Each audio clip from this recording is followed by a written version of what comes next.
এক দশক পর ভারতের জম্মু ও কাশ্মীরে প্রথম আঞ্চলিক নির্বাচনের ভোট গ্রহণ শুরু হয়েছে। অঞ্চলটির ৯০ আসনের বিধানসভার এই নির্বাচন ৩ পর্বে অনুষ্ঠিত হচ্ছে।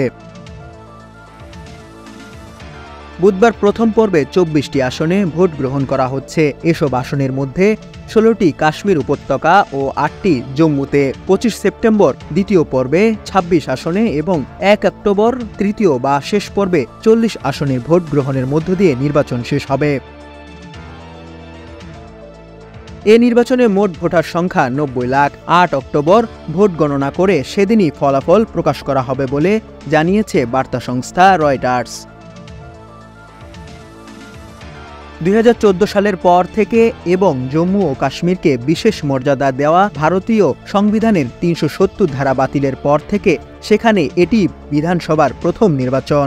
জম্মু ও কাশ্মীর এই প্রথম কেন্দ্রশাসিত অঞ্চল হিসাবে নির্বাচন হতে দেখছে। ২০১৯ সালে বিশেষ মর্যাদা বাতিলের পর রাজ্যটি জম্মু ও কাশ্মীর এবং লাদাখের নামে দুটি কেন্দ্রশাসিত অঞ্চলে ভাগ করে দেওয়া হয়েছে। বুধবার স্থানীয় সময় সকাল ৭টায় ভোট গ্রহণ শুরু হওয়ার পর থেকে দুপুর ১টা পর্যন্ত ৪১% ভোট পড়েছে বলে ভারতের নির্বাচন কমিশন জানিয়েছে।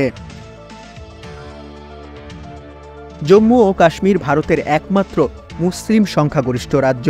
গত বছর ভারতের সুপ্রিম কোর্ট চলতি বছরের ৩০ সেপ্টেম্বরের মধ্যে জম্মু ও কাশ্মীরের বিধানসভার নির্বাচন অনুষ্ঠানের জন্য সময়সীমা বেঁধে দিয়েছিল।